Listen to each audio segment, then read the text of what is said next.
یہ ان کی عادت کریمہ تھی کہ نماز ظہر ادا کرنے کے بعد قیلولہ فرمایا کرتے تھے. حضرت عائشہ فرماتی ہے گرمی کا موسم ہوتا, نبی کی جسم سے پسینہ ابل جاتا. حضرت عائشہ کہتی ہے کہ میں نے ایک شیشی لے لی, میں نے ایک شیشی لے لی, اس میں حضور کا پسینہ اکٹھا, اس میں حضور کا پسینہ اکٹھا کرتی. جب کسی شادی میں جاتی کپڑے پہنتی اس میں حضور کا پسینہ لگا لیتی. بڑے بڑے سرداروں کی بیویاں پوچھی تھی اے عائشہ کون سے ملک سے منگایا ہے؟ میں کہتی یہ تو میرے نبی کا پسینہ, یہ تو میرے نبی کا پسینہ ہے. پتا کیا چلا میرے ملت کے نوجوانوں کہ میرے نبی کا پسینہ آج ہماری طرح نہیں ہے, بلکہ میرے نبی کا اگر کوئی پسینہ لگا لے تو خدا کی قسم اس کی خاندان. حضرات محترم اعلیٰ حضرت فرماتے ہیں, اعلیٰ حضرت فرماتے ہیں واللہ اگر مل جائے میرے گل کا پسینہ, واللہ اگر مل جائے میرے گل کا پسینہ, مانگے کبھی پھر چاہے رجمن. حضرات محترم میرے نبی کا پسینہ ایسا ہے. آئیے میں آپ حضرات کو بتاتا چلوں, بس آخری بات کہہ کر آپ حضرات سے روانہ ہو جاؤں گا, کیونکہ آپ حضرات کو ابھی ایک بہت ہی اچھا بیان اور بہت اچھی تقریر سماعت کرنی ہے. حضرات محترم ذرا آپ حضرات بلند آواز سے ایک بار درود شریف سنائیے. سیدنا شفیعنا حبیبنا مولانا محمد بارک وسلم صلی علیہ وسلم علیہ یا رسول اللہ صلی اللہ تعالی علیہ وسلم. حضرات محترم صلح حدیبیہ کا موقع, حضور صلی اللہ تعالی علیہ وسلم ایک جنگ میں جا رہے ہیں, ایک غزوہ میں ہے, تمام صحابہ کرام ساتھ ہے, صلح حدیبیہ ہے. حضرات محترم صلح حدیبیہ کے موقع پر پانی ختم ہو جاتا ہے, پانی ختم ہو جاتا ہے. صحابہ کرام کے پاس پانی نہیں ہے, پینے کے لیے پانی نہیں ہے, غسل کے لیے پانی نہیں ہے, وضو کے لیے پانی نہیں ہے. جانور شدت پیاس سے زبانیں باہر نکالے ہوئے پانی کہاں سے؟ حضرات محترم صحابہ کرام نے یہ فیصلہ کیا, صحابہ کرام جمع ہو کر مشورہ کرتے ہیں عزت ملتی نبی کی طرف سے, عزت ملتی نبی کی طرف سے, شہرت ملتی نبی کی طرف سے, صدیق و صداقت ملی تو نبی کی طرف سے, فاروق و عدالت ملی تو نبی کی طرف سے, اور عثمان غنی کو سخاوت ملی نبی کی طرف سے, علی کے مرتضیٰ کو شجاعت ملی نبی کی طرف سے, اماموں کو امامت ملی نبی کی طرف سے, حاکموں کے خلاف حکومت ملی نبی کی طرف سے, شریفوں کو شرافت ملی نبی کی طرف سے, ولیوں کو کرامت ملی ولیوں کو کرامت ملی نبی کی طرف سے. چلو نبی کی بارگاہ میں چلتے.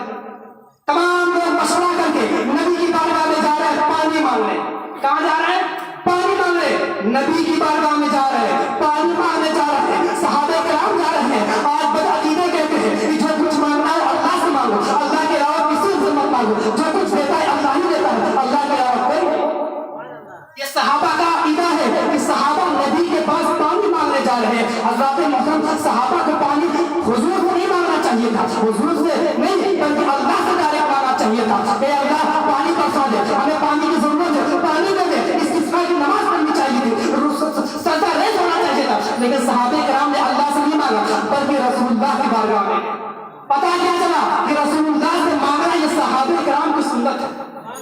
حضرات محترم صحابہ کرام حضور کی بارگاہ میں جا رہے ہیں, حضور کی بارگاہ میں جا کے دستہ بستہ عرض کرتے ہیں یا رسول اللہ صلی اللہ علیہ وسلم ہمارے پاس پانی نہیں ہے, ہمارے پاس پانی نہیں ہے, وضو کے لیے پانی نہیں ہے, غسل کے لیے پانی نہیں ہے, پینے کے لیے پانی نہیں ہے, جانور شدت پیاس کی زبانیں باہر نکالے ہوئے پانی کہاں سے پیے؟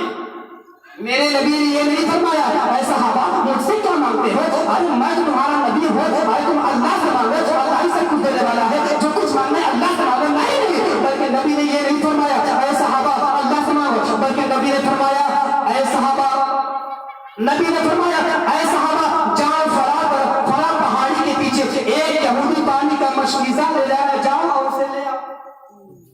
میرے نبی وہیں سے بیٹھے بیٹھے ارشاد فرما رہے ہیں اے صحابہ فلاں پہاڑی کے پیچھے ایک یہودی پانی کا مشکیزہ لے جا رہا ہے, جاؤ اور اسے لے آؤ.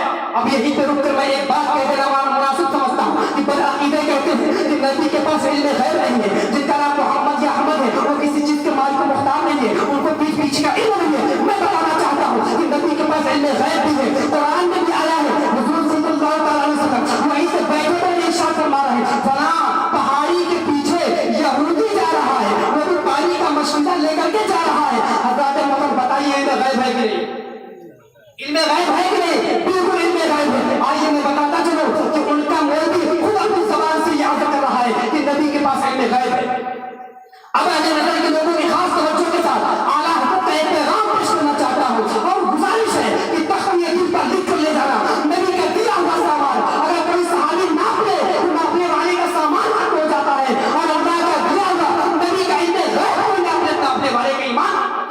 لے گئے مفتی اعظم مرشد اعظم شفیع غوث اعظم مصطفیٰ رضا خان فاضل بریلوی تحلیل تشریف.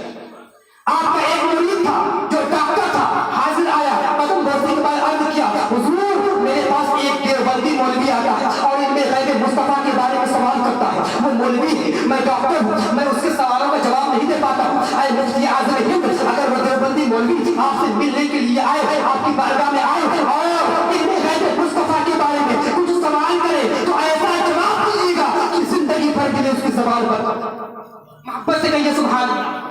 ایسا جواب دیجیے گا کہ زندگی بھر کے لیے اس کی زبان بند ہو جائے. آ گئے مفتی اعظم ہند دلوی تشریف لا دیے.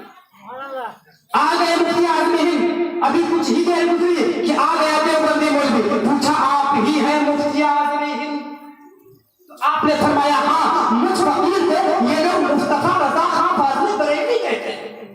حضرات محترم، اب اس مولوی نے علم غیب مصطفیٰ، علم غیب کے متعلق 16 سوالات کر دیے. اب عرض کرنے لگا اگر آپ مفتی اعظم ہند ہیں تو ان سوالوں کے جواب دیجیے. حضرات محترم، مفتی اعظم ہند نے ارشاد فرمایا اے مولوی ہم نے تمہارے سوالوں کے جواب سن لیے ہیں، جواب دوں گا، لیکن اس سے قبل میں تم سے 3 سوال کرنا چاہتا ہوں.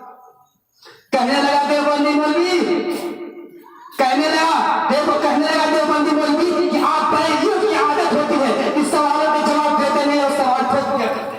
بتائیے کہ آپ کے کیا سوالات ہیں؟ حضرات محترم مفتی اعظم ہند کے سوالات. فرمایا کہ یہ میرے 3 سوالات تمہارے 16 سوالوں کا جواب دیا اور اپنی جگہ پہ ایک سوال مفتی اعظم ہند کے سوالات. فرمایا بتاؤ اس مولوی کے لیے شریعت میں کیا حکم ہے جو مولوی بہار سے قرض لے کر دلی آ گیا ہو اور قرض ادا کرنے کی نیت نہ رکھتا ہو. یہ میرا پہلا سوال ہے. اور میرا دوسرا سوال یہ ہے کہ بتاؤ اس مولوی کے لیے شریعت میں کیا حکم ہے جس کی ماں بوڑھی ہو، جس کی ماں ضعیفہ ہو، وہ اپنی ماں کی خدمت نہ کر رہا ہو اور دلی میں آ کر عیش و عشرت کی زندگی گزار رہا ہو. یہ میرا دوسرا سوال ہے. اور میرا تیسرا سوال یہ ہے کہ بتاؤ اس مولوی کے لیے شریعت میں کیا حکم ہے جس کا بچہ چھوٹا ہو، وہ اپنے بچے کی پرورش نہ کر رہا ہو، وہ اپنے بچے کی کفالت نہ کر رہا ہو اور دلی میں آ کر عیش و عشرت